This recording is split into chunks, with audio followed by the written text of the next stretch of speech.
Mortally frightened, Tracy Edwards is running down the night streets of Milwaukee. He just escaped the clutches of a murderous weirdo who threatened to eat his heart. His left hand was still handcuffed. He saw a police car and rushed to it. Officers Robert Roth and Rolf Mueller listened to Tracy's story and shook their heads. It was so shocking, gruesome, and bizarre. It sounded more like a fabrication of a deranged mind. And this is what the man had to go through. At about 6 p.m. that day, Tracy and two of his friends were hanging out at the Grand Avenue Mall. They were approached by a tall blonde guy Tracy had already seen before. They'd said hi to each other a couple of times. The man introduced himself as a professional photographer and asked if Travis and his friends would be interested in doing a photo shoot with him. The pay would be nice, $100 each. While the three friends were on the fence about posing for the camera, the new acquaintance seemed a cool enough dude. If the photo shoot didn't work, they'd just hang out and have a good time.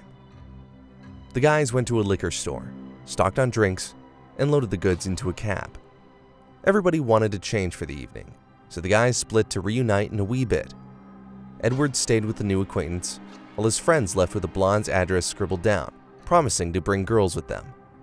The cab swung by Tracy's place for him to change as well and headed to the Oxford Apartments. Once they entered the apartment block, Tracy noticed a horrid stench that intensified as they went up the stairs. The blonde unlocked all 8 locks on his door and turned off the burglary alarms. The odor grew a few notches stronger. A sewer pipe had busted, the blonde explained. Tracy stepped inside and noticed a surveillance camera in the corner. Why the precautions? Bad neighborhood, the host shrugged. Right on the living room floor, there were boxes of hydrochloric acid. That's to clean bricks, said the owner, and dropped out of sight before re-emerging with refreshments, beer for himself and rum and coke for his new acquaintance. He'd also put a movie on.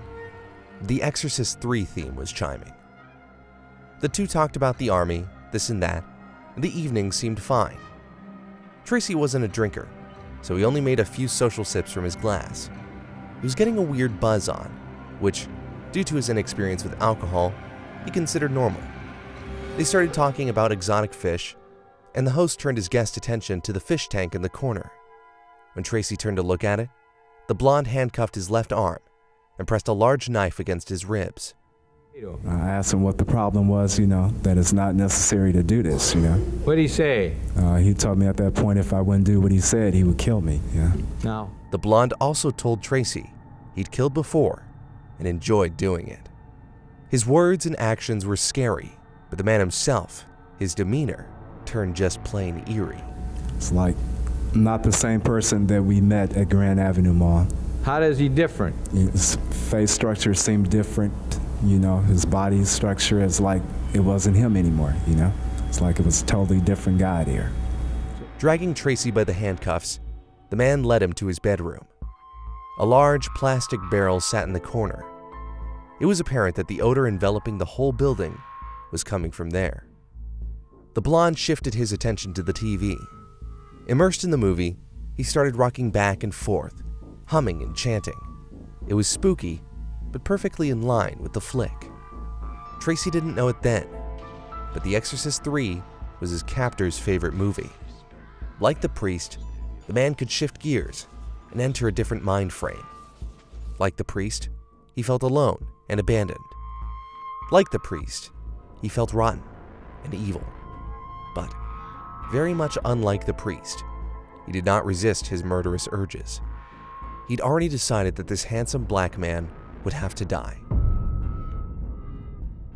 Tracy actually observed how his captor's excitement spiked whenever Karis appeared on the screen.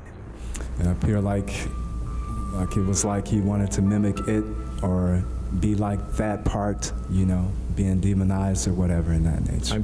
I'm sorry, I missed Yeah, like he wanted that type of movie, that part, certain parts of that part interested him, It was like he changed with it at times, then he would get more aggressive. Probably, the tall blonde didn't know another detail linking him with the movie. Jason Miller, the actor who played Damien Karis, was an alcoholic just like him.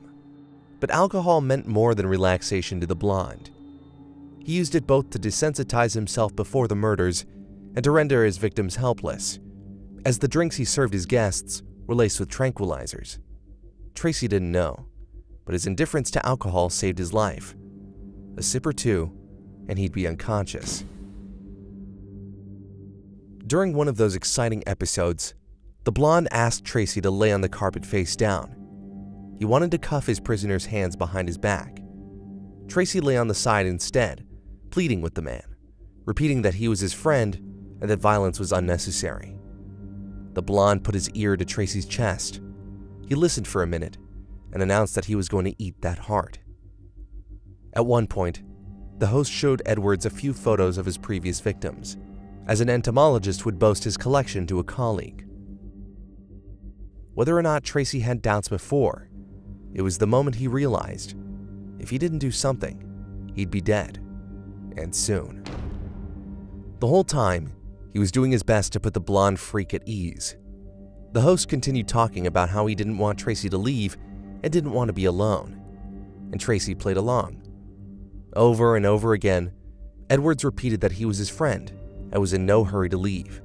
The man appeared to be gay, frequently complimenting Tracy on how handsome he was, so he unbuttoned his shirt a bit.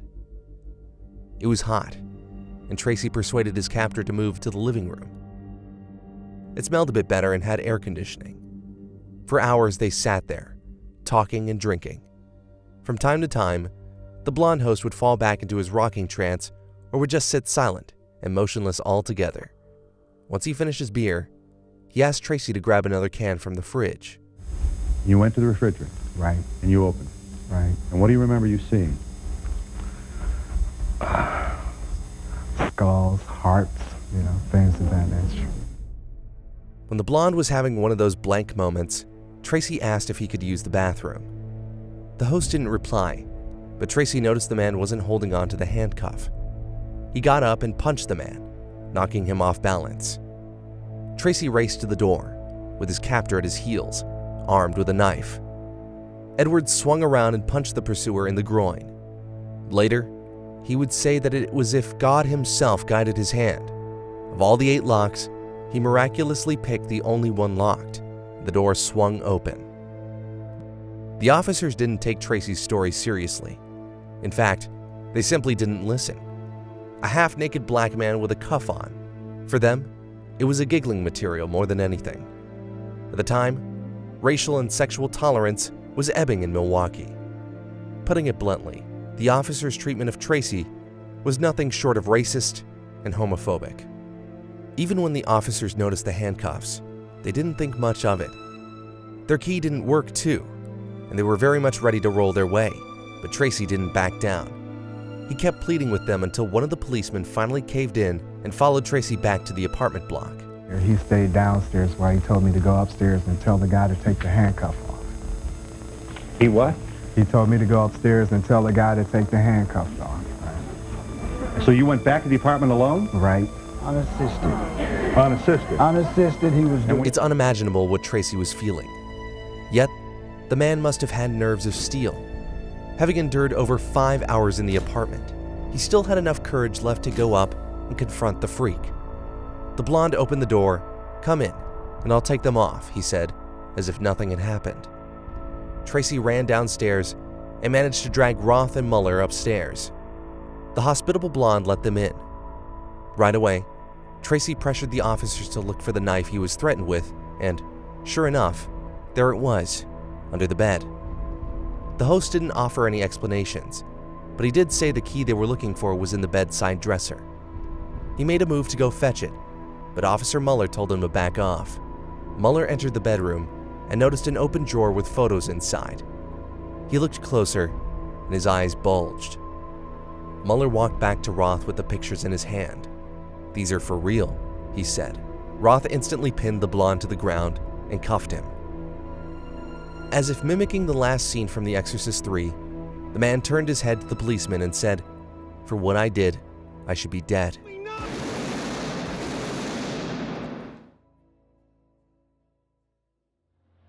One of the officers opened the fridge.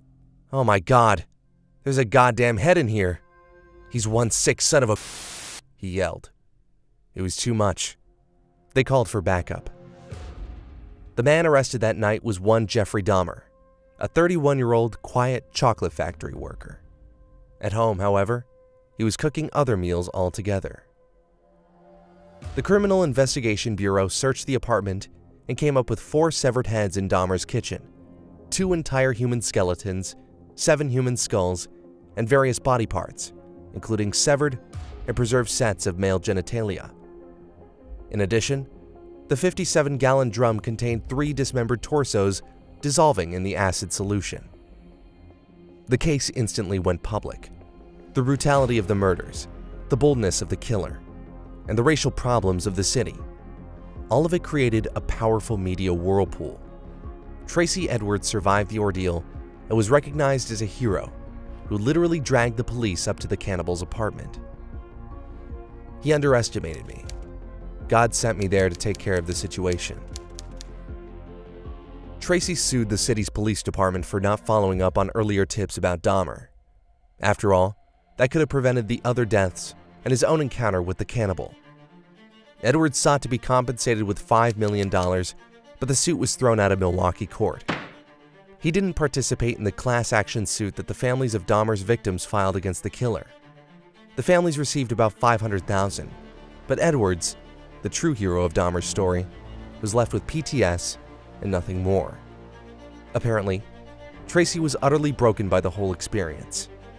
Before meeting Dahmer, he had brushes with the law and had been charged with the sexual assault of a 14-year-old girl, but in the following years, it went steadily downhill.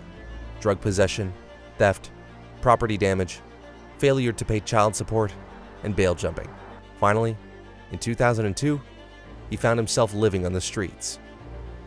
As if that wasn't enough, on July 26, 2011, just 4 days past the 20th anniversary of Dahmer's arrest, Tracy was booked for murder.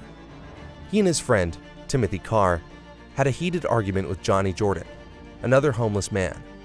A witness at a gas station just across the street saw the 3 fighting on a bridge over the Milwaukee River and reported the incident after Jordan was pushed over the railing and fell 20 feet to the river below.